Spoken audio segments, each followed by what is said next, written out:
Jejak sejarah di balik bendungan tertua di Jabar, saksi infrastruktur zaman Belanda di Indonesia. Bendungan Walahar, salah satu infrastruktur tertua di Indonesia, terletak di Desa Walahar, Kabupaten Karawang, Jawa Barat. Bendungan ini sudah berdiri sejak zaman Belanda, tepatnya pada tanggal 30 November 1925. Hingga kini, Bendungan Walahar tetap menjadi infrastruktur penting yang mengatur debit air di sepanjang Sungai Citarum serta menjadi objek menarik bagi wisatawan lokal di daerah Karawang.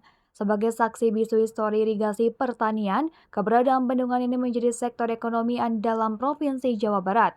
Pemprov Jawa Barat masih mempertahankan bendungan ini untuk mengairi sawah seluas 87.366 hektar dan sebagai tempat wisata bersejarah. Awalnya dikenal sebagai Bendungan Parisde. Bendungan ini dibangun oleh ahli perairan Belanda, si Suaan Kopman, mulai dari tahun 1918 hingga selesai pada tahun 1925. Berdirinya bendungan ini menunjukkan potensi pertanian Indonesia yang telah diakui sejak zaman kolonial Belanda, terutama dalam menyuplai beras utama di Indonesia.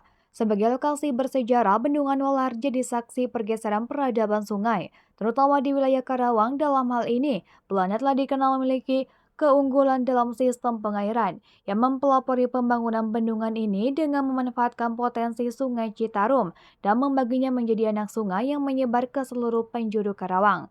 Bendungan Walahar memiliki lorong di atas jembatannya yang sering digunakan oleh masyarakat sekitar untuk menikmati keindahan alam Sungai Citarum yang mengalir deras. Selain berfungsi sebagai irigasi dan tempat rekreasi, bendungan ini juga menjadi solusi untuk mengatasi kekurangan air di Karawang saat musim kemarau. Keunikan yang terletak pada karakteristik bangunan kuno dengan 5 pintu air di bawah jembatan yang menarik minat wisatawan untuk mengunjunginya. Selain itu, Bendungan Walahar juga berfungsi sebagai pengendali banjir di Karawang ketika musim hujan tiba. Bendungan ini memiliki kemampuan untuk menahan aliran Sungai Citarum. Dengan lebar 50 meter, kapasitas yang besar memungkinkan bendungan ini digunakan untuk mengatur debit air. Ketika musim hujan tiba, bendungan ini berfungsi sebagai penahan air sungai. Dengan demikian, banjir saat musim hujan dapat dikendalikan sehingga dampaknya dapat diminimalisir sehingga dijuluki sebagai bendungan penyelamat warga Karawang. Bendungan Walahar tetap memiliki peran penting dalam sektor pertanian. Meskipun Karawang telah dikenal sebagai kota industri, Pemprov Jawa Barat berkomitmen untuk terus mengembangkan berbagai mesin dan fasilitas di Bendungan Walahar untuk mendukung sektor komoditi padi yang menjadi andalan Provinsi Jawa Barat.